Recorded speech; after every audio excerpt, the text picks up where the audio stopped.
So eto na mga idol, PBL updates tayo ngayon. Creamline Cool Smashers nananatili nga po sa top 1 standings ng PBL All Filipino Conference with 7 wins and 0 loss. Wala pa po silang talo at sa naging laban nga po kahapon kontra sa koponan ng PLDT ay mabilis pong tinapos ng CCS ang laban sa loob lamang ng 3 sets. Very unexpected yon at napakaganda kasi ng chemistry. First 6 lineup na inilatag nga po ni Coach Shern Meneses. Player of the game natin, no? Itong si Alyssa Valdez kahapon din po. Maraming napahiyang mga bashers ni Valdez ang nakasaksi sa kanyang ginawa. Recently kasi maraming nagsasabi kaya daw po hindi pinapasok nitong huling mga laban itong si Alyssa Valdez ay mahina na nga daw po kasi at kumukupas na. Well guys, napahiya sila harap-harapan sa ginawa ni Valdez, no?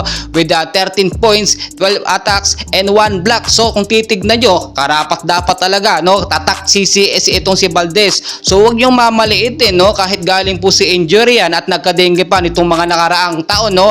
Ay hindi po nagbabago, kumukupas ang kanyang galing. Kahapon din nakita natin yung consistency ng Creamline, no? At yung magandang rotasyon ng mga player. Yun po talaga yung nakita nating sikreto dito ng Creamline, no?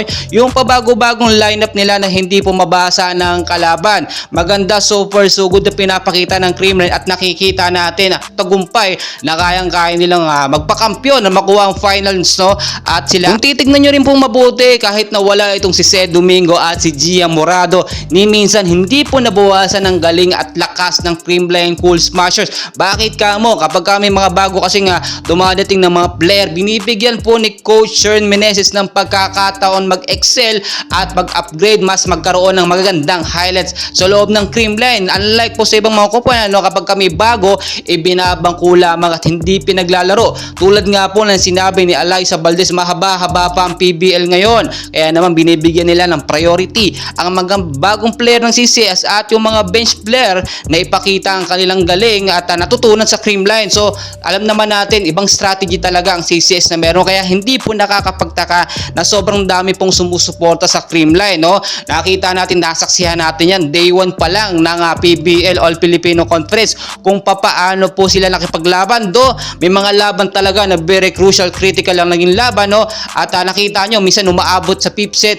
Pero kapag ginamit naman ni Coach Shern Meneses ang kanyang magic bunot, ay talagang nakahanda ang mga player tulad nilang ni Tots Carlos at ni Risa Sato na madalas laging kasama sa magic bunot. Well guys, napakarami pang kaganapan na dapat natin bantayan. Mas gagaling pa at mas palalakisin pa ng CCS ang kanilang first 6 lineup, which is yun po ang hindi talaga mabasa ng kanilang kalaban. So tignan nyo mabuti yung mga susunod na laban ng Creamline.